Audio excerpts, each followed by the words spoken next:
ఆడబిడ్డలను లక్షాధికారులను చేయటమే నా లక్ష్యమన్నారు. జగన్ సృష్టించిన సంక్షోభాన్ని సంపద సృష్టితో అధిగమిస్తానని టీడీపీ అధినేత చంద్రబాబు ధీమా వ్యక్తం చేశారు. సూపర్ 6 పథకాలతో ప్రతి కుటుంబానికి భవిష్యత్ గ్యారంటీ ఉంటుందని పేర్కొన్నారు.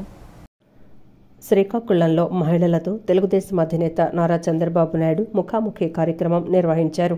స్థలం లేని పేదలకు 2-3 సెంట్లు భూమి పెంచి ఇళ్లు కట్టిస్తామని చంద్రబాబు నాయుడు హామీ ఇచ్చారు. పేదవాళ్లందరికీ ఇళ్లు కట్టించే బాధ్యత తాను తీసుకుంటానని వెల్లడించారు. టీడీపీ అధికారంలోకి రాగానే 4,000 పింఛనిచ్చేలా కృషి చేస్తామన్నారు. వికలాంగులకు 6,000 పింఛనిస్తామని హామీ ఇచ్చారు. పింఛన్లన్నీ ఇంటి వద్దే 1వ తేదీనే ఇచ్చేలా ఏర్పాట్లు చెల్లిస్తామన్నారు. ప్రజలు గెలవాలి, రాష్ట్రం నిలబడాలనేది లక్ష్యం కావాలన్నారు. యువగళం కింద 20 లక్షల ఉద్యోగాలు ఇచ్చే బాధ్యత తెలుగుదేశం ప్రభుత్వానిదని పేర్కొన్నారు. అమ్మకు వందనం కింద ప్రతి బిడ్డకు 15,000 ఇస్తామని వెల్లడించారు. ఆడబిడ్డలను లక్షాధికారులను చేయటమే తన లక్ష్యమన్నారు. జగన్ సృష్టించిన సంక్షోభాన్ని సంపద సృష్టితో అధిగమిస్తామని ధీమా వ్యక్తం చేశారు. సూపర్ 6 పథకాలతో ప్రతి కుటుంబానికి భవిష్యత్ గ్యారంటీ ఉంటుందని పేర్కొన్నారు. తాను మొదటి నుంచి మహిళా పక్షపాతినని చంద్రబాబు తెలిపారు. తెలుగుదేశం పార్టీ మహిళలకు పుట్టినిల్లని, మీ కుటుంబాలకు పెద్ద కొడుకులా సేవ చేస్తానని తెలిపారు. 5 ఏళ్లలో మీరు చాలా ఇబ్బందులు పడ్డారు, నాకు తెలుసు. మామూలు ఇబ్బందులు కాదు. మీ జీవితాలు తల్లకిందులైనాయి. చెప్పే మాటలకు చేసే పనులకు పొంతనే లేదు. నేను కొన్ని ఉదాహరణలు కూడా మీకు ఇస్తాను. అందుకే మీ జీవితాలపైన చెలగాటమాడిన ఈ జగన్మోహన్ రెడ్డి ఇతను ఒక సైకో, మన కష్టాలు పట్టని వ్యక్తి అని కూడా మీకు అందరికీ తెలియజేస్తున్నా. నేను ఒక్క విషయం మిమ్మల్ని అందరిని అడుగుతున్నాను ఇక్కడ. ఏమమ్మా, మీ ఖర్చులు పెరిగాయా లేదా? పెరిగాయా లేదా? మీ ఆదాయం పెరిగిందా, ఖర్చులు పెరిగాయా అని అడుగుతున్నా మిమ్మల్ని. ఈరోజు మీ అందరిని కూడా మభ్యపెట్టిన ప్రభుత్వం. నేను ఒక్క విషయం మీ అందరికీ చెప్తున్నా. ఏ ప్రభుత్వమైనా సరే జీవన ప్రమాణాలు పెరగాలి. ఇక్కడ మా ఆడబిడ్డలు ఉన్నారు. నేను ఎప్పుడూ చెప్తున్నా, మగవాళ్ళ కంటే ఎక్కువ తెలివైన వాళ్ళు మా ఆడబిడ్డలే. అవునా కాదా తల్లి అని మిమ్మల్ని అడుగుతున్నా. నమ్మకం ఉందా లేదా మీకు అని అడుగుతున్నా. ఈ రోజు నుంచి 19 రోజులు ఉంది మీరు ఓటేసే రోజు. మే 13వ తారీఖున దిమ్మ తిరిగే తీర్పివ్వాలి. ఆ దెబ్బతో జగన్మోహన్ రెడ్డి ఏం కావాలి? బంగాళాఖాతంలో కలిసిపోవాలి. సిద్ధమా ఆడబిడ్డలు మిమ్మల్ని అడుగుతున్నా. ఏమమ్మా సిద్ధమా అని మిమ్మల్ని అడుగుతున్నా. జగన్మోహన్ రెడ్డికి అర్థమైపోయింది. అందుకే మద్యపాన నిషేధం అని చెప్పి పెంచుకుంటూ పోతాను, తగ్గతా వస్తారు, నా ఆదాయం పెరుగుతుంది అని దుర్మార్గమైన ఆలోచన చేసిన వ్యక్తి జగన్మోహన్ రెడ్డి. ఒకప్పుడు 60 రూపాయలు క్వార్టర్ బాటిల్. ఏం తల్లి ఇప్పుడు ఎంత అని మిమ్మల్ని అడుగుతున్నా. 200. ఏమమ్మా, మీ మగవాళ్ళు కూడా తాగేవాళ్ళు ఉంటారు, మీరు చెప్పాలి. తాగిన తర్వాత ఏమైంది? లివర్ స్పాయిల్ అయిపోయిందా లేదా అని మిమ్మల్ని అడుగుతున్నా. 149 రూపాయలు కేబుల్ టీవీ, 15 MBBS ఇచ్చాను, 150 ఛానల్స్ ఇచ్చాను, వైఫై ఇచ్చాను. ఏం తల్లి ఇప్పుడు ఎంత చేశాడు? 350 రూపాయలు చేసేశాడు. ఎప్పుడైతే 10% ఎక్కువ అవుతుందో రవాణా ఛార్జీలు పెరిగి ప్రతి ఒక్క దాంట్లో మీకు 6-7% పెరిగే అవకాశం వచ్చింది. నిత్యావసర వస్తువుల ధరలు పెరిగిపోయినాయి. బియ్యం కానీ పప్పులు కానీ ఇవన్నిటికి కూడా కరెంటు కావాలి. అంటే ఇండస్ట్రీ పెడతారు, ప్రాసెస్ చేస్తారు, రైస్ మిల్స్ ఉంటాయి, దాల్ మిల్లు ఉంటాయి. అక్కడంతా కూడా కరెంటు ఛార్జీలు పెరిగిపోయినాయి. కాబట్టి ఆ ఛార్జీలు ఎవరిపైన వేస్తారంటే మీ పైన వేస్తారని చెప్పి కూడా నేను మీకు తెలియజేస్తున్నా. ఆంక్షలు పెట్టను.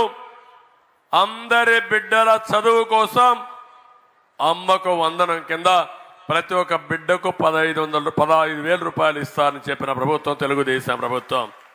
పిల్లనిచ్చిన మామకు వెన్నుపోటు పొడిచి ఆ మామ తాలూకా చావుకు కారణమైన చంద్రబాబును ఏమని పిలవాలని బొత్స సత్యనారాయణ విమర్శించారు.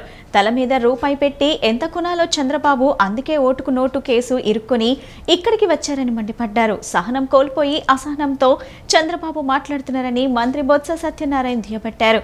విశాఖపట్నాన్ని ఎగ్జిక్యూటివ్ క్యాపిటల్ గా మారిస్తే ఉత్తరాంధ్ర అభివృద్ధి చెందుతుందంటే చంద్రబాబు అడ్డుకుంటున్నారని ధ్వజమెత్తారు. ఉత్తరాంధ్రలోని 34 ప్రాంతాలు సమగ్రాభివృద్ధి చెందాలన్నదే మా ఉద్దేశమన్నారు. సమర్థిస్తే ఒక్క విశాఖపట్నం ఏంటి, విశాఖపట్నం, విజయనగరం, అనకాపల్లి, పార్వతీపురం, శ్రీకాకుళం అంతా ఉత్తరాంధ్ర ప్రాంతం అంతా అభివృద్ధి చెందుతుంది. ఇప్పుడు విశాఖపట్నంలో అయిపోయిన అనకాపల్లి ఏమైనా నెగిపడిపోతుందా? దేనికోసం చిన్న జిల్లాలు చేశాము? పరిపాలనా సౌలభ్యం కోసం. మరైతే ఆ విశాఖపట్నం చేయి ఇడిపోయిన అనకాపల్లి వచ్చి ఏమైనా అది వెనుకబడిన ప్రాంతం కింద ఉంచాలని చేశామా? అసలు ఏంటి నీ క్యాలిక్యులేషన్, లెక్క? ఏది నోటుకు వస్తుంది మాట్లాడితే ఏదో ప్రజలను అనుకోవడానికి. విశాఖపట్నం రాజధాని అయితే ఎగ్జిక్యూటివ్ క్యాపిటల్ వస్తే ఇక్కడికి ఈ ప్రాంతం అభివృద్ధి చెందుతుంది, ప్రపంచ స్థాయిలో పట్టణం వెళ్తుంది. ఈ ఉత్తరాంధ్రలో ఉన్న అరకు నుంచి, అనకాపల్లి నుంచి, విశాఖపట్నం నుంచి, అలాగే విజయనగరం నుంచి, పార్వతీపురం నుంచి, శ్రీకాకుళం నుంచి అన్ని ప్రాంతాలు అభివృద్ధి చెందుతాయి. అంత ఉద్యోగ అవకాశాలు దొరుకుతాయి. దానికి వచ్చి మోకాలు అడుగుతూ, దానికి కోర్టులో కేసులు వేస్తూ, దాన్ని వచ్చి అవనీకంట నువ్వు కోరుకుంటూ తగుదమ్మా అంటూ మళ్ళీ వాళ్ళు మాట్లాడడం ఏం నంగనాచి కబుర్లు అవి? చెప్పు, దీనికి సమాధానం చెప్పు. ఇప్పుడు అంటే ఎస్కోట్ వచ్చి విశాఖపట్నం ఏటిది అంటే ఎస్కోట్ విశాఖపట్నంలో గెలిపిస్తాము, ఓకే ఫైన్. మరి మిగతా ప్రాంతం అభివృద్ధి చెందక్కర్లేదా? మన అనకాపల్లి అభివృద్ధి చెందక్కర్లేదా? ఇది ఒకటే మా ఉద్దేశం. ఈ 34 ప్రాంతాలు ఏది ఎక్కడున్నప్పటికి కూడా అభివృద్ధి చెందాలనేది, సమగ్ర అభివృద్ధి చెందాలనేది మా తాలూకా పార్టీ ధ్యేయం, మా నాయకత్వం తాలూకా ఆలోచన. ఇది ఎవరు జాగిరిదారు కాదే. నువ్వేదో అనుకుంటున్నావు నీ జాగిరిదారని. అవి పోయినాయండి ఈ రోజు. రాక్షస మనస్తత్వాలని చెప్పి రాక్షసులతో పోల్చు, దేయాలు వేదం వదిలిస్తాను. అంతేగా నీచిరేటి నీకంటే నీచినప్పుడు ఉన్నాడు. నీ మీద తల మీద పెడితే నీకంటే చల్లని మనిషి ఎవడున్నాడు ఆంధ్ర రాష్ట్రంలో? రేట్లు కట్టడం నీకు తెలుసు కానీ ఎవరికి తెలుసు? చాలా తప్పు ఇవన్నింటిని కూడా. నిన్న మా ముఖ్యమంత్రి గారు వచ్చారు. ఆయన ప్రజల తరగతి మా కళల్ని ఏ విధంగా అచీవ్ చేస్తున్నానో స్కీమ్స్ ద్వారా అన్నీ చెప్పారు. నువ్వు చెప్పు, ఒక డ్రీము, ఒక స్కీము చెప్పు. నువ్వు నీ ప్రజల డ్రీమ్ ఇది, నా స్కీమ్ ఇది అని చెప్పు. ఏం చేసావు? 5 ఏళ్లుగా రైతులను, యువతను సీఎం జగన్ మోసం చేశారని కాంగ్రెస్ రాష్ట్ర అధ్యక్షురాలు షర్మిల ధ్వజమెత్తారు. బొత్స సత్యనారాయణ అసెంబ్లీలో వైఎస్ఆర్ను తిట్టిపోసిన వ్యక్తి విజయమ్మను సైతం అవమానపరిచారని, అలాంటి బొత్స జగన్ కి ఎలా తండ్రి సమానులు అవుతారని విమర్శించారు. సత్యనారాయణ అనే ఆయనను పక్కన నిలబెట్టుకొని నాకు తండ్రి లాంటి వాడు, ఓట్లేయండి అని అడుగుతున్నారు. మీ సమక్షంలో అడుగుతున్నాం. బొత్స సత్యనారాయణ గారు జగన్మోహన్ రెడ్డి గారికి తండ్రి సమానులట. ఇదే బొత్స గారు అసెంబ్లీలో నిలబడి నిండు వేదిక మీద ఆన్ రికార్డ్ రాజశేఖర రెడ్డి గారిని తిట్టిపోసిన బొత్స సత్యనారాయణ గారు ఈరోజు జగన్మోహన్ రెడ్డి గారికి తండ్రి లాంటి వాడట. ఇదే బొత్స గారు రాజశేఖర రెడ్డి గారిని తాగుబోతు అని తిట్టారు. ఇదే బొత్స గారు జగన్మోహన్ రెడ్డి గారికి ఉరిశిక్ష వేయాలి అన్నాడు. జగన్మోహన్ రెడ్డి గారు బినామీలు అన్నారు. ఎన్ని మాటలు అన్నాడు. ఆఖరికి విజయమ్మను కూడా, విజయలక్ష్మి గారిని కూడా, రాజశేఖర రెడ్డి గారి భార్యను కూడా అవమానించిన వాడు బొత్స సత్యనారాయణ గారు. ఈరోజు అలాంటి బొత్స గారు జగన్మోహన్ రెడ్డి గారికి నానయ్యారంట. తండ్రితో సమానమయ్యారంట. అసలు ఈరోజు జగన్మోహన్ రెడ్డి గారి కేబినెట్ లో రాజశేఖర రెడ్డి గారిని అనుసరించే వాళ్ళు ఉన్నారా అన్న? పెద్దిరెడ్డి రామచంద్రారెడ్డి తిట్టిన వాడే. ఇంకెవరు? విడుదల రజనీ తిట్టినావిడే. అందరూ ఆర్కే రోజా, ఎవరైనా సరే రాజశేఖర రెడ్డి గారిని తిట్టిన వాళ్ళందరికీ ఈరోజు జగన్మోహన్ రెడ్డి గారు పెద్ద పీట వేశారు. వీళ్ళందరూ తండ్రులంట, ఈయనకు అక్కలంట, ఈయనకు చెల్లెళ్ళంట. మరి నిజంగా నిలబడిన వాళ్ళంతా ఏం చేశారు? జగన్మోహన్ రెడ్డి గారు నిజంగానే నిలబడిన వాళ్ళు ఆయన కోసం పాదయాత్రలు చేసిన వాళ్ళు ఏమీ గారు, ఆయన కోసం పనిచేసి గొడ్డలి వేట్లకు బలైపోయిన వాళ్ళు ఈయనకు ఏమీ గారు. ఈరోజు అందరినీ ఇలాంటి వాళ్ళను పక్కన పెట్టుకుని తిరుగుతున్నారు జగన్మోహన్ రెడ్డి గారు. వైఎస్ఆర్ సిపి అన్న పార్టీ పేరులో అసలు వైఎస్ఆర్ గారు ఉన్నారా అన్న? వైఎస్ఆర్ గారు ఎప్పుడో పోయారు. ఈ రోజున్నది వై అంటే వైవి సుబ్బారెడ్డి, ఎస్ అంటే సాయిరెడ్డి, ఆర్ అంటే సజ్జల రామకృష్ణారెడ్డి. వీళ్ళే మిగిలారు కదా. వీళ్ళ రాజశేఖర రెడ్డి గారి ఆశయాలను నిలబెట్టేది. రాజశేఖర రెడ్డి గారు రైతుల్ని నెత్తిన పెట్టుకున్నాడు కదా. మరి జగన్మోహన్ రెడ్డి గారు ఏం చేశారు? 3000 కోట్లతో ఒక ధర స్థిరీకరణ నిధి ఏర్పాటు చేస్తాను, రైతన్న వాడు నష్టానికి అమ్ముకునే అవసరమే ఉండదు అని జగన్మోహన్ రెడ్డి గారు చెప్పి కదా ఓట్లేయించుకున్నారు. ఒక్క సంవత్సరమైనా 3,000 కోట్లు పక్కన పెట్టాడన్నా జగన్మోహన్ రెడ్డి గారు. పశ్చిమ నియోజకవర్గం బీజేపీ అభ్యర్థి ఎలమంచిలి సత్యనారాయణ చౌదరికి తమ మద్దతు ఇవ్వాలని నిర్ణయించామని జిల్లా నాయి బ్రాహ్మణ సంఘం నేతలు స్పష్టం చేశారు. మున్సిపల్ కాంప్లెక్స్ షాపుల్లో తమకు రిజర్వేషన్లు కల్పించాలని, పుణ్యక్షేత్రాలలో మహిళలకు ప్రత్యేకంగా క్షవరస్థలాలు ఏర్పాటు చేయాలని వారు డిమాండ్ చేశారు. పశ్చిమ నియోజకవర్గ బీజేపీ అభ్యర్థి యలమంచిలి సత్యనారాయణ చౌదరికి తమ మద్దతు ఇవ్వాలని నిర్ణయించామని జిల్లా నాయి బ్రాహ్మణ సంఘం నేతలు తెలిపారు. బీజేపీ ఎన్నికల కార్యాలయంలో సంఘం అధ్యక్షుడు కెవి రామారావు మీడియాతో మాట్లాడారు.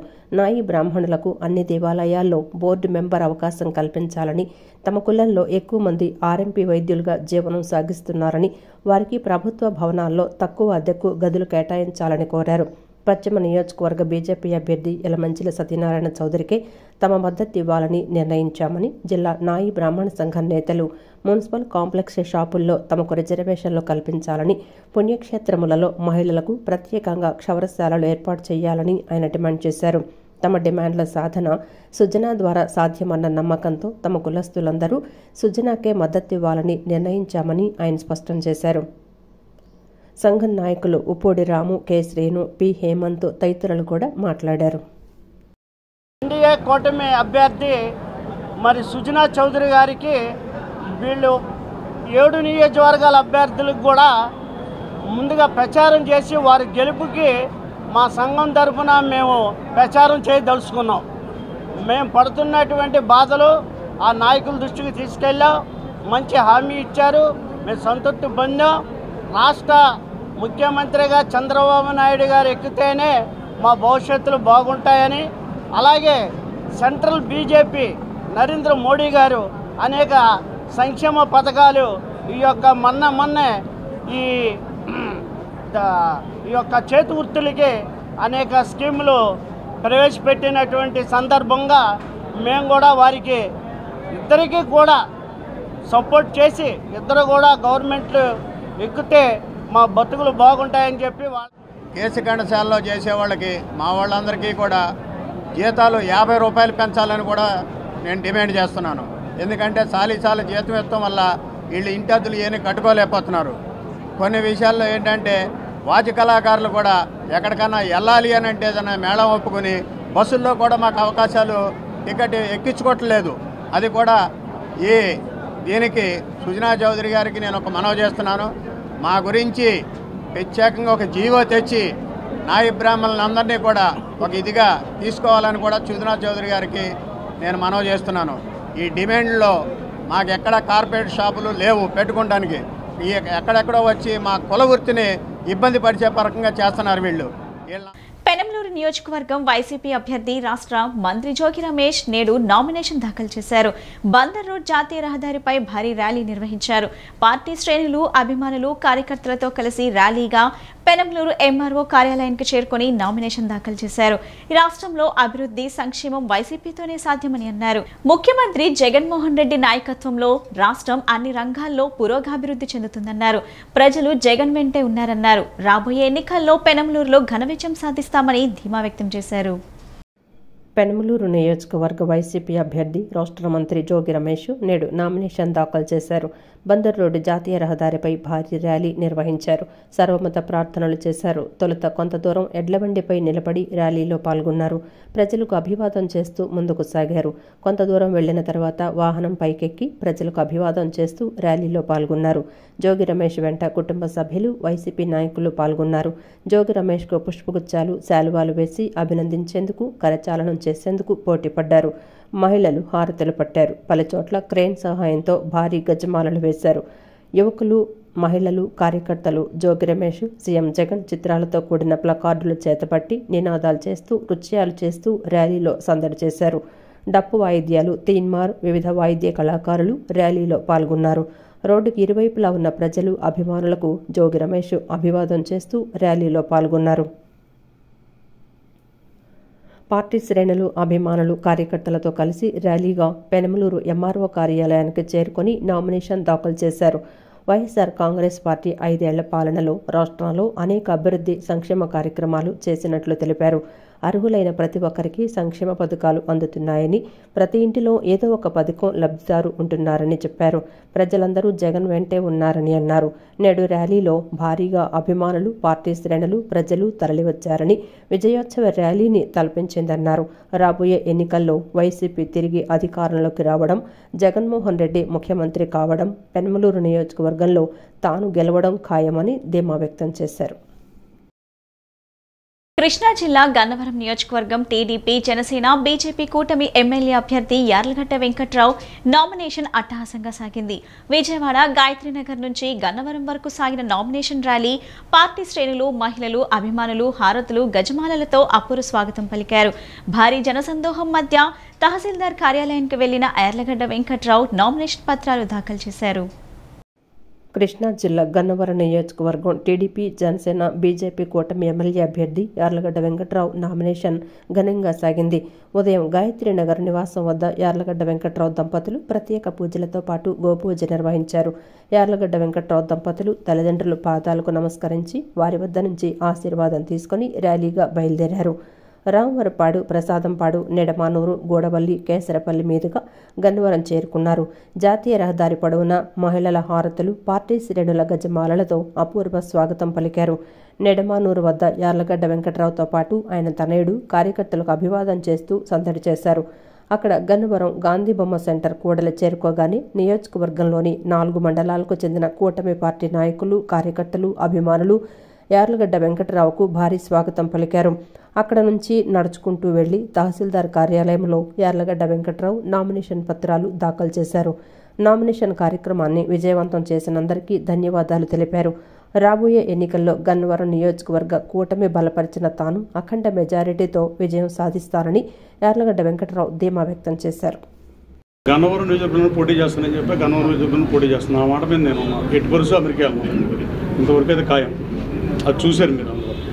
అలాగే గన్నవరం రాజకీయాల్లో కొనసాగుతుందని కూడా చెప్పారు. రాజకీయాల్లో కొనసాగినందుకాలం, రాజకీయాల్లో ఉన్నందుకాలం గన్నవరం ఉంటాయని గతంలో చెప్పా. మీ మీడియా రికార్డులో, గూగుల్లో కూడా ఉంది. అలాగే గన్నవరం రాజకీయాలు కొనసాగుతున్నా. వైఎస్ఆర్ కాంగ్రెస్ పార్టీలో పోటీ చేసిన గతంలో స్వల్ప తేడాతో ఓటమి చెందిన 5 మాసాలు కూడా ఇన్ఛార్జ్ ఉంచకుండా, ఒక ఏఎంసీ చైర్మన్ కూడా నాకు ఇవ్వకుండా, ఒక ఎంపీటీసీ, ఒక సర్పంచ్ కూడా నాకు ఇవ్వకుండా, బీ ఫారం కూడా ఇవ్వకుండా అత్యంత అవమానకరంగా నన్ను గన్నవరం నుంచి బయటకు పంపిస్తే నేను గన్నవరం ప్రజలతో మాత్రం సత్సంబంధాలు కొనసాగించా. ముఖ్యమంత్రి జగన్మోహన్ రెడ్డి గారు కూడా అదే చెప్పారు. మంచి చెడులకు ఎట్టి పరిస్థితి వెళ్తా, నా సహచరులు, నాయకులు, కార్యకర్తలు, అభిమానులు ఎవరున్నా గన్నవరం వెళ్తానని చెప్పాను. దానికి బేషరత్గా వెళ్ళొచ్చు అని చెప్పి. కానీ నేను నియోజకవర్గానికి దూరంగా ఉంది వైఎస్ఆర్ కాంగ్రెస్ పార్టీ రాజకీయ కార్యక్రమాలకు నేను దూరంగా ఉన్నా తప్ప నియోజకవర్గానికి నేనేం దూరంగా లేదు. నేను నియోజకవర్గానికి రోజు టచ్లో ఉన్నా. కోట వినయ్ అని ఎస్సీ సర్పంచ్, అతను నాతో లేడు. చిన్నవటిపల్లి గ్రామం ఎస్సీ సర్పంచ్ దాడి, అతను మీద పోలీస్ స్టేషన్లో తప్పుడు కేసు పెడితే అర్ధరాత్రి 2 గంటలకు వెళ్ళా. నేను వెళ్ళాను, డాక్టర్ రామచంద్రరావు వచ్చాడు. ఇద్దరికి నాకు కోవిడ్ వచ్చింది. తర్వాత కాలం ఆయనకు వచ్చింది. తర్వాత 700 మంది కుర్రాళ్ళు వచ్చే పరిస్థితి. తర్వాత కాళీ రమేష్ అని కాకులపాడు సర్పంచ్, ఆయన ఎస్సీనే. ఆయన మీద కూడా కేసు పెడితే స్టేషన్కి వెళ్ళా. అలాగే టెంపుల్లో డైరీ వచ్చి 6 చనిపోతే నేను హైదరాబాద్ నుంచి వచ్చా. నేను ఏ రోజు కోర్టు వాయిదాకి వెళ్ళినా ఈ నియోజకవర్గం నుంచి 600 మంది కుర్రాళ్ళు వచ్చేవాళ్ళు. నేను ఇంకా రాజకీయాల్లో లైమ్లైట్లో ఉన్నా అంటే ప్రధానమైన కారణం బీసీ ఎస్సీ యువతే. ఈ గన్నవరం నియోజకవర్గం బీసీ ఎస్సీ యువతే తప్ప మరొకటి కాదని నేను బలంగా నమ్ముతున్నా. ఇది ఎప్పటికీ మర్చిపోతుంది. మే 1 నుంచి పెన్షన్ల పంపిణీ ప్రారంభమవుతుందని, మండు టెండర్లోనూ దృష్టిలో ఉంచుకుని అందరికీ ఇంటి వద్దే పెన్షన్ ఇవ్వాలని టీడీపీ పొలిట్ బ్యూరో సభ్యులు, టీడీపీ సెంట్రల్ నియోజకవర్గం అభ్యర్థి బోండా ఉమామహేశ్వరరావు డిమాండ్ చేశారు. ఏప్రిల్ నెలలో 30 మంది వృద్ధులు చనిపోవడానికి వైసీపీ కారణమని ఆరోపించారు. సెర్ప్ సీఈఓ మురళీధర్ రెడ్డిను ముందు తప్పించాలని డిమాండ్ చేశారు. రాజకీయ స్వలాభం కోసం సొంత బాబాయినే చంపించిన చరిత్ర వాళ్ళదన్నారు. ఇక సామాన్య ప్రజల ప్రాణాల్లో వాళ్లకు ఒక లెక్క కాదన్నారు. మొగల్రాజపురంలోని తన నివాసంలో టీడీపీ పాలిట్ బ్యూరో సభ్యులు, సెంట్రల్ నియోజకవర్గ అభ్యర్థి బోండా ఉమామహేశ్వరరావు విలేకరుల సమావేశం నిర్వహించారు. సమావేశంలో ఆయన మాట్లాడుతూ కేంద్ర రాష్ట్ర ఎన్నికల సంఘం స్పందించాలని, మండు టెండర్లను దృష్టిలో ఉంచుకొని వృద్ధాప్య, వికలాంగ, వితంతు పెన్షన్లు ఇళ్ల వద్దే అందేలా ఆదేశాలు ఇవ్వాలని కోరారు. పోలీసులు, ఇతర శాఖల అధికారులు కూడా నిబంధనల ప్రకారం పనిచేయాలని సూచించారు. కాదంటే భవిష్యత్తులో తప్పకుండా ఇబ్బందులు పడతారని హెచ్చరించారు. వెల్లంపల్లిపై దాడి ఘటన పెద్ద డ్రామా అని, ఓటమి ఖాయమనే సింపతి డ్రామా ఆడుతున్నారన్నారు. బోండా ఉమ ప్రజల మనిషి, ప్రజలతో ప్రజల్లోనే ఉంటారన్నారు. తాత్కాలికంగా తనను అడ్డుకోవచ్చు, ప్రజాస్వామ్యం గెలుస్తుందని అన్నారు. జగన్ వెల్లంపల్లి నాటకాలు ప్రజలకు అర్థమయ్యాయని చెప్పారు. కేసీఆర్ను నమ్మకే ప్రజలు అక్కడ ఓడగొట్టారని, ఆయన ఇక్కడ జగన్ గెలుస్తాడని ఎలా చెప్తాడని ప్రశ్నించారు. జూన్ 4 తర్వాత ఏపీలో జగన్మోహన్ రెడ్డి ఉండడని, కేసీఆర్ జగన్ ఇద్దరు హైదరాబాద్లో కూర్చొని ఓదార్చుకోవాలని ఎద్దేవా చేశారు. ఎల్లవేళలా అబద్ధాలతో మాయం చేద్దామంటే సాధ్య కాదని, జగన్ మోసాలు ప్రజలకు అర్థమయ్యాయని, కూటమి విజయం ఖాయమని ధీమా వ్యక్తం చేశారు. దుర్మార్గులకి, చట్టాన్ని అతిక్రమించి పనిచేసే వాళ్ళకి, అహంకారులకి ప్రజాస్వామ్యంలో డెమోక్రసీ ఉన్నటువంటి మన దేశంలో చోటు ఉండదు. ఇప్పటికైనా తెలుసుకో జగన్. జూన్ 4వ తారీఖే జగన్మోహన్ రెడ్డి ఆంధ్రప్రదేశ్లో ఆఖరి రోజు ఈ రాష్ట్రంలో ఉండటానికి. జూన్ 5వ తారీఖు ఈ రాష్ట్రం నుంచి అతను వెళ్ళిపోతాడు. ఇది పక్కా. కేసీఆరా, కేటీఆరా, ఇంకొకళ్ళ రాసి పెట్టుకోండి. నీకు అభిమానం ఉంటే నీ పక్కన ఒక రూము మీ తమ్ముడు జగన్మోహన్ రెడ్డి కేటాయించు. ఒక కన్నుకి గాయమైనట్టు ఒకరోజు కట్టుకట్టి, ఇంకో కన్నుకి గాయమైనట్టు ఇంకో రోజు కట్టుకట్టి, ఇవాళ మీడియాలో ఏకిపారేస్తే 2 కట్లు పీకేసి, ఇవాళ డ్రామాలు మహానటులు వచ్చారు. చింతామణి నాటకంలో ఉన్నట్లు హీరోల్లాగా ఇవాళ మహానటులు వచ్చి ఇక్కడ నటిస్తూ ఉన్నారు. ఒకరోజు ఈ కన్నుకి, ఒకరోజు ఈ కన్నుకి. అంటే మీడియా చూడదా? ప్రజలు చూడరా? అందుకనే మొత్తం ప్రజల్లో పెద్ద ఎత్తున ఈ నటుడు వెల్లంపల్లి సీను గురించి రాగానే 2 కట్లు పీకేశాడు. నేను మొదటి రోజు చెప్పా, ఇతనికి ఏ కన్ను దాడి జరగలేదు. ఎల్వి ప్రసాద్ హాస్పిటల్కి, ఐ హాస్పిటల్కి మీడియా సమక్షంలో వెళ్ళి పరీక్ష చేయిద్దాం, ఆ డబ్బులన్నీ మేము పెట్టుకుంటాం, ఇతనికి నిజంగా దెబ్బ తగిలిందో లేదో వాళ్ళే తేలుస్తారంటే పారిపోయాడు. నామినేషన్ ముందు వరకు ఒక్కన్నుకి, నామినేషన్ తర్వాత నామినేషన్ రోజు ఒక్కన్నుకి. అది అడిగేటప్పటికి, అది బయటపడేటప్పటికి 2 కట్లు పట్టు. కాబట్టి ఇలా నాటకాలు వేస్తూ ఉన్నారు. బోండా ఉమాని ప్రజల దగ్గర రాకుండా అడ్డుకుంటా ఉన్నారు. కూటమి అభ్యర్థులు చెప్పే కల్లబొల్లి మాటలు నమ్మే పరిస్థితిలో పశ్చిమ నియోజకవర్గ ప్రజలు లేరని వైసీపీ అభ్యర్థి షేక్ ఆసిఫ్ వ్యాఖ్యానించారు. డబ్బుతో ప్రజల ఓట్లు కొనుగోలు చేయవచ్చునని వారు భావిస్తున్నారని చెప్పారు. నిత్యం ప్రజల్లో ఉండే వ్యక్తి స్థానికుడైన తనకు అవకాశం ఇవ్వాలని ప్రజలను కోరారు.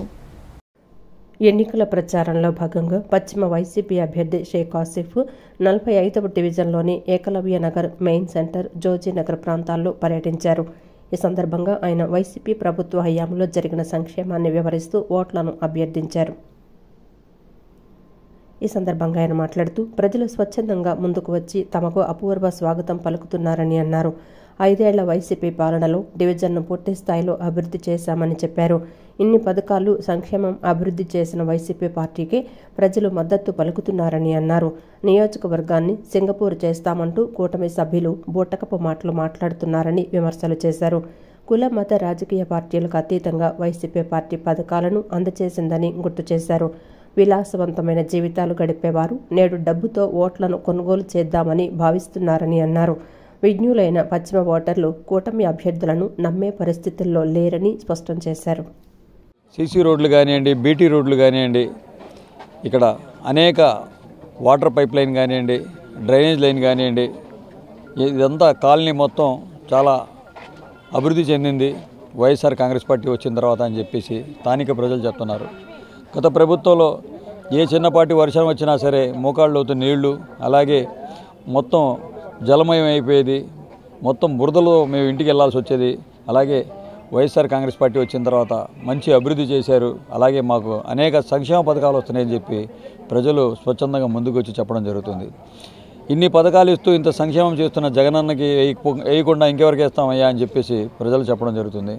మరి ఇంత అభివృద్ధి చేసి మరి ఇంత సంక్షేమం ఇచ్చి మేము వెళ్ళి ఓట్లు అడుగుతున్నాం. తప్పకుండా వైఎస్ఆర్ కాంగ్రెస్ పార్టీకే మేము అందరం ఓట్లు వేస్తాం, వైఎస్ఆర్ కాంగ్రెస్ పార్టీకి మేము అందరం మద్దతుగా ఉంటామని చెప్పి ప్రజలు చెప్పడం జరుగుతుంది. మరి ఏ ఒక్క హామీ నెరవేర్చకుండా, ఏ ఒక్క పథకం ఇవ్వకుండా మరి ఈరోజు వచ్చేసి కొత్తగా మేనిఫెస్టోలు రిలీజ్ చేస్తాం ఈ యొక్క నియోజకవర్గానికి అని చెప్పడం, అలాగే ఈ యొక్క నియోజకవర్గం అభివృద్ధి చేసేస్తాను, అలాగే సింగపూర్ చేసేస్తాను, జపాన్ చేసేస్తాను అని చెప్పేసి మళ్ళీ ప్రజలకి మబ్బు పెట్టే విధంగా ఒక కూటమి ఏర్పడి జగనన్న మీద తోడేళ్ళు గుంపుగా వస్తూ ఈ యొక్క నానా ఇబ్బందులు పెట్టే విధంగా పేద ప్రజలకి ఏ ఒక్క పథకం కూడా వెళ్ళనీయకుండా అభివృద్ధికి మారుపేరుగా తెలుగుదేశం పార్టీ ఉందని తూర్పు నియోజకవర్గంలో గతంలో గద్దె రామ్మోహన్ చేసిన అభివృద్ధి తప్ప వైకాపా వారు చేసింది ఏమీ లేదని కృష్ణా జిల్లా పరిషత్ మాజీ చైర్పర్సన్ గద్దె అనురాధ విమర్శించారు. అభివృద్ధి అనే పదానికి వైకాపా వారికి అర్థమే తెలియదని చెప్పారు. విద్యార్థుల భవిష్యత్తును అంధకారం చేశారని, రాష్ట్రాన్ని తిరోగమనం వైపు పయనింపచేస్తున్నారని తెలిపారు. విజయవాడ తూర్పు నియోజకవర్గం 3వ డివిజన్ గుణదల లూర్దు నగర్ మెయిన్ రోడ్లో టీడీపీ ఎమ్మెల్యే అభ్యర్థి గద్దె రామ్మోహన్ సతీమణి గద్దె అనురాధ ఎన్నికల ప్రచారం నిర్వహించారు. ఎమ్మెల్యే అభ్యర్థి గద్దె రామ్మోహన్, ఎంపీ అభ్యర్థి కేశినేని శివనాథ్ చిన్ని విజయాన్ని కాంక్షిస్తూ గద్దె అనురాధ ఇంటింటికి వెళ్లి కరపత్రాలు పంపిణీ చేసి ఓట్లు అభ్యర్థించారు. ఆమెతో పాటు టీడీపీ, జనసేన, బీజేపీ శ్రేణులు పాల్గొన్నారు. ఈ సందర్భంగా గద్దె అనురాధ మాట్లాడుతూ అభివృద్ధి అనే పదానికి వైఎస్ఆర్ కాంగ్రెస్ పార్టీ వారికి అర్థమే తెలియదన్నారు. అమరావతి రాజధానిని ధ్వంసం చేశారని, పోలవరాన్ని పాడుపెట్టారని, 3 రాజధానుల పేరుతో గందరగోళం సృష్టించారు. కానీ ఎక్కడా కూడా ఒక ఇటుక వేసి కట్టిందేమీ లేదన్నారు. విద్యార్థుల భవిష్యత్తును అంధకారం చేశారని చెప్పారు. Chandrababu Kia, HCl cell phone కంపెనీలు తెస్తే జగన్ ఉన్న పరిశ్రమలతో వెళ్లగొట్టారని తెలిపారు. ఉద్యోగస్తులకు డిఏలు ఇవ్వకపోగా పీఎఫ్ల్లో ఉన్న డబ్బులు చెల్లించడం లేదన్నారు. సేవాభావం ఉన్న వ్యక్తులు మరి ఎప్పుడు వారి ముందుకు వచ్చినా కూడా గతంలో అన్నా క్యాంటీన్లు బ్రహ్మాండంగా సాగాయి. అటువంటిది వాళ్ళ అన్నా క్యాంటీన్లు తీసేసిన సందర్భం మనం చూస్తున్నాం. చంద్రన్న బీమా ఇవాళ ఎవరైనా అకస్మాత్తుగా ఆపద వస్తే వాళ్ళకి చంద్రన్న బీమా కింద 5 లక్షల రూపాయలు ఇచ్చే సందర్భం ఉండేది. వాళ్ళు అది లేక ప్రజలు మమ్మల్ని అడుగుతా ఉన్నారు, మాకు గత 5 ఏళ్ళు మేము ఇబ్బందులు పడ్డాం, ఒక చంద్రన్న బీమా ఇవ్వలేదు అంటే వాళ్ళకి ఈ జగన్మోహన్ రెడ్డి ప్రభుత్వంలో ఏదైతే తీసేశారో అవన్నీ వాళ్ళ మనం తెలియజేస్తా ఉన్నాం. మరి పెళ్లి కానుకలు అవి కూడా ఇవ్వని సందర్భం. మరి పండుగ కానుకలు ఆ రోజున రంజాన్ కానివ్వండి, అదేవిధంగా సంక్రాంతి కానుకలు కానివ్వండి, క్రిస్మస్ కానుక, ఇవన్నీ కూడా ఏ ఒక్కటి అందలేదని చెప్పి వాళ్ళు మమ్మల్ని అడుగుతా ఉన్నారు. మరి జగన్మోహన్ రెడ్డి గారు వచ్చిన తర్వాత ప్రతి ఒక్కటి తీసేసిన పరిస్థితి మనం చూసాం. సీఎం జగన్ పై గులకరాయి దాడి కేసులో అరెస్ట్ అయి రిమాండ్లో ఉన్న నిందితుడు సతీష్ కుమార్ కస్టడీకి అనుమతిస్తూ విజయవాడ కోర్టు ఆదేశాలు జారీ చేసింది. కుట్ర కోణంపై నిందితుడిని మరింత లోతుగా విచారించాల్సి ఉందని principal junior civil judge cum metropolitan magistrate కోర్టులో పోలీసులు పిటిషన్ దాఖలు చేశారు. దీనిపై విచారణ జరిపిన న్యాయమూర్తి నిందితుడిని న్యాయవాది తల్లిదండ్రుల సమక్షంలో విచారించాలని, ఉదయం 10 గంటల నుంచి సాయంత్రం 5 గంటల వరకు విచారణ జరపవచ్చునని ఉత్తర్వుల్లో పేర్కొన్నారు. సీఎం జగన్పై గులకరాయి దాడి కేసులో అరెస్ట్ అయి రిమాండ్లో ఉన్న నిందితుడు సతీష్ కుమార్ను కస్టడీకి అనుమతిస్తూ విజయవాడ కోర్టు ఆదేశాలు జారీ చేసింది. కుట్ర కోణంపై నిందితుడిని మరింత లోతుగా విచారించాల్సి ఉందని principal junior civil judge cum metropolitan magistrate కోర్టులో పోలీసులు పిటిషన్ దాఖలు చేశారు. బాధితుడు జగన్మోహన్ రెడ్డి ముఖ్యమంత్రి అయినందున ఈ ఘటనలో కుట్ర కోణాన్ని వెలికితీయాల్సి ఉందని అందులో పేర్కొన్నారు. 7 రోజుల కస్టడీకి అనుమతి ఇవ్వాలని సింగనగర్ పోలీసులను కోరగా సతీష్ను 3 రోజుల కస్టడీకి అనుమతిస్తూ న్యాయాధికారి రమణారెడ్డి ఆదేశాలిచ్చారు. న్యాయవాది తల్లిదండ్రుల సమక్షంలో నిందితుడిని విచారించాలని, ఉదయం 10 గంటల నుంచి సాయంత్రం 5 గంటల వరకు విచారణ జరపవచ్చని ఉత్తర్వుల్లో పేర్కొన్నారు. దీంతో రేపటి నుంచి శనివారం వరకు నిందితుడిని విచారించనున్నారు. ప్రజలకు సంబంధించిన డేటాను చోరీ చేసిన సైబర్ నేరగాళ్లు ఫేక్ మెసేజ్ల ద్వారా అకౌంట్లో డబ్బులను లాగేసుకుని అమాయక ప్రజలను మోసం చేస్తున్నారు. దీంతో పోలీసులకు ఫిర్యాదులు వెల్లువెత్తుతున్నాయి. సైబర్ నేరగాళ్లు తొలుత ఫోన్కు మెసేజ్ పంపుతారు. తమ బ్యాంక్ ఖాతాకు డబ్బులు జమ అయిందని, మెసేజ్ ఓపెన్ చేస్తే డీటెయిల్స్ వస్తాయని ఉంటుంది. దీంతో మెసేజ్ ఓపెన్ చేయగానే ఫోన్ నెంబర్ లింక్ అయి ఉన్న బ్యాంక్ అకౌంట్ నుంచి డబ్బు మాయమవుతుంది. అలా సైబర్ నేరగాళ్లు వందలాది మందిని మోసం చేస్తున్నారు. ఇలాంటి మెసేజెస్ పట్ల అప్రమత్తంగా ఉండాలని ఏపీ సైబర్ క్రైమ్ పోలీసులు సూచించారు. అనుమానాస్పద వ్యక్తుల నుంచి మీకు ఏదైనా తప్పుడు ప్రకటనలు వచ్చినా, లేదా మీ వ్యక్తిగత సమాచారం లేదా బ్యాంక్ వివరాలు లేదా ఓటీపీ గురించి లేదా ఎస్ఎంఎస్ లేదా ఫోన్ కాల్స్ వచ్చినా, మీ బ్యాంక్ ఖాతాలో డబ్బులు పోయినా లేక వేరే అకౌంట్కి డబ్బులు వెళ్ళినా వెంటనే సైబర్ నేరం జరిగిందని భావించి 1930 హెల్ప్ లైన్కు ఫోన్ చేయాలని కోరారు. టీడీపీ పాలనలోనే తూర్పు నియోజకవర్గంలోని కొండ ప్రాంతాలు అభివృద్ధి చెందాయని ఎమ్మెల్యే గద్దె రామ్మోహన్ తనయులు గద్దె రాజేష్, గద్దె క్రాంతి కుమార్ తెలిపారు. ఎన్నికల ప్రచారంలో భాగంగా మొగల్రాజ్పురం రావిచెట్టు సెంటర్ వద్ద నుంచి కొండ చివరి ప్రాంతాల వరకు చెరొక వైపు ఎన్నికల ప్రచారం నిర్వహించారు. జనసేన, బీజేపీ పార్టీలు బలపరిచిన తెలుగుదేశం పార్టీ అభ్యర్థులు గద్దె రామ్మోహన్ ఎమ్మెల్యేగా, కేశినేని ఎంపీగా గెలిపించాలని కోరారు. ఈ సందర్భంగా వారు మాట్లాడుతూ కొండ ప్రాంత ప్రజలు మెట్లు, డ్రైనేజ్, రైలింగ్ సమస్యలతో ఇబ్బందులు పడుతున్నారని అన్నారు. గతంలో గద్దె రామ్మోహన్ పలు ప్రాంతాల్లో మెట్లు, డ్రైన్లు వేయించారని 2024లో కూటమి ప్రభుత్వం వచ్చాక కొండ ప్రాంతాలకు మెట్లు, రైలింగ్, డ్రైనేజీలు నిర్మిస్తామన్నారు. కొండ ప్రాంతంలో ఉన్న వారంతా రోజువారీ పనులు చేసుకునేవారని, వారికి ఉపాధి మార్గాలు జగన్ ప్రభుత్వంలో నిర్వీర్యమయ్యాయన్నారు.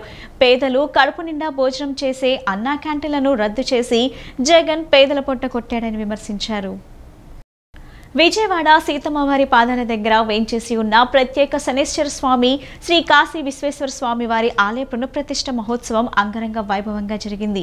ఉదయం 10:41 తుని తపోవన పీఠాధిపతులు సచ్చిదానంద సరస్వతి, శైవక్షేత్ర పీఠాధిపతి శివస్వామి వార్ల దివ్యకరములతో యంత్ర ప్రతిష్ఠ, మూర్తి ప్రతిష్ఠ, జీవధ్వజ ప్రతిష్ఠ నిర్వహించారు.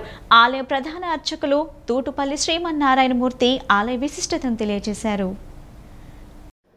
విజయవాడ సీతమ్మ వారి పాదాల దగ్గర వేంచేసి ఉన్న ప్రత్యేక శనేశ్వర స్వామి, శ్రీ కాశీ విశ్వేశ్వర స్వామి వారి ఆలయ పునఃప్రతిష్ఠ మహోత్సవం వైభవపేతంగా జరిగింది. 5 రోజుల పాటు జరిగిన ఈ కార్యక్రమంలో నేడు ఉదయం 10:41 తుని తపోవన పీఠాధిపతులు సచ్చిదానంద సరస్వతి, శైవక్షేత్ర పీఠాధిపతి శివస్వామి వార్ల దివ్య కరములతో యంత్ర ప్రతిష్ఠ, మూర్తి ప్రతిష్ఠ, జీవధ్వజ ప్రతిష్ఠ, విమాన కలశ గోపుర ప్రతిష్ఠ, కళాన్యాసం, కుంభదర్శన తదితర పూజాధికారులు శాస్త్రోక్తంగా నిర్వహించారు. ఈ సందర్భంగా ఆలయ ప్రధాన అర్చకులు తోటిపల్లి శ్రీమన్నారాయణమూర్తి మాట్లాడుతూ 5 రోజుల పాటు పునఃప్రతిష్ఠ మహోత్సవాలు వైభవంగా జరుగుతున్నాయని, ఉదయం 10:41 తుని తపోవన పీఠాధిపతులు సచ్చిదానంద సరస్వతి, శైవక్షేత్ర పీఠాధిపతి శివస్వామి వార్ల దివ్య కర్మలతో యంత్ర ప్రతిష్ఠ, మూర్తి ప్రతిష్ఠ, జీవధ్వజ ప్రతిష్ఠ జరిగిందన్నారు. స్వామివారి ఆలయం ఎంతో ప్రాశస్త్యం కలిగినదని, 1982లో కృష్ణానదిలో స్వామివారి విగ్రహం జాలరులకు లభించిందని వివరించారు. ఈ స్వామివారిని సేవించిన వారు ప్రమాదాల నుండి బయటపడతారని, ఆయురారోగ్యాలతో వర్ధిల్లుతారని తెలిపారు. ఆంజనేయ స్వామివారి క్షేత్రపాలకుడుగా ఉన్నారని అన్నారు. నదీ తీరంలో పరిపూర్ణ ఆలయంగా విరాజిల్లుతోందని పేర్కొన్నారు. పునఃప్రతిష్ఠా మహోత్సవములు 5 రోజుల నుంచి దిగ్విజయంగా జరుపుతున్నాం. ఈరోజు 5వ రోజు స్వామివారికి ఉదయం 10:41 స్వామివారి యొక్క ప్రతిష్టాపన, యంత్ర ప్రతిష్టాపన జరిగింది.